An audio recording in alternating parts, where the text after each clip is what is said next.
ముదిరాజ్ పల్లెబాట రెండో రోజు పూర్తి చేసుకొని ఈరోజు కరీంనగర్ చేరుకుంది. ఈ సందర్భంగా కరీంనగర్ ఫిలిం భవన్లో ఏర్పాటు చేసిన సమావేశంలో తెలంగాణ రాష్ట్ర ముదిరాజ్ పోరాట సమితి అధ్యక్షులు సుంకరబోయిన మహేష్ మాట్లాడుతూ గతంలో ముదిరాజ్లను బీసీ డి నుండి బీసీ ఏలోకి మారుస్తారని సీఎం రేవంత్ రెడ్డి హామీ ఇచ్చారు.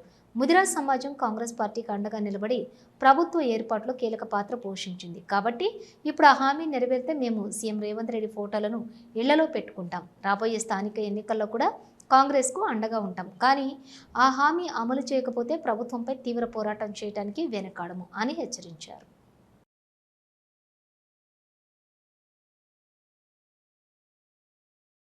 తెలంగాణలో టీఎంపీఎస్ ఆధ్వర్యంలో పల్లెబాట కార్యక్రమం ఏర్పాటు చేయడం జరిగింది.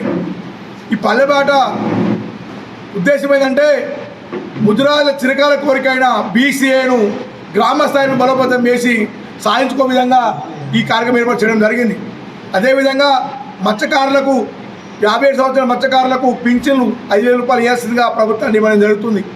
అదేవిధంగా మా యొక్క బీసీఏ వెంటనే చేస్తే స్థానిక సంస్థ ఎలక్షన్లో కాంగ్రెస్ పార్టీని భుజాల మీద వేసుకున్న బాధ్యత ముద్రాలు తీసుకుంటామని చెప్పేసి మేము మా యొక్క వలయబాటు విధంగా తెలియడం జరుగుతుంది. ఎందుకంటే ఈ జాతి అనేది గతంలో మా జాతి విస్మరిస్తే మేము గత ప్రభుత్వాన్ని రాజకీయం దూరం పెట్టాం. కాబట్టి ఇప్పుడు కూడా కాంగ్రెస్ పార్టీ మా ముద్రాలకు చిరకాల కోరికైన బీసీఏ వెంటనే ఇస్తే ఈ స్థానిక ఎలక్షన్లో కూడా మళ్ళీ సరదా ఎలక్షన్లో కూడా కాంగ్రెస్ పార్టీని గెలిపించుకున్న బాధ్యత ముద్రాలకు తీసుకుంటామని తెలియజేస్తున్నాం.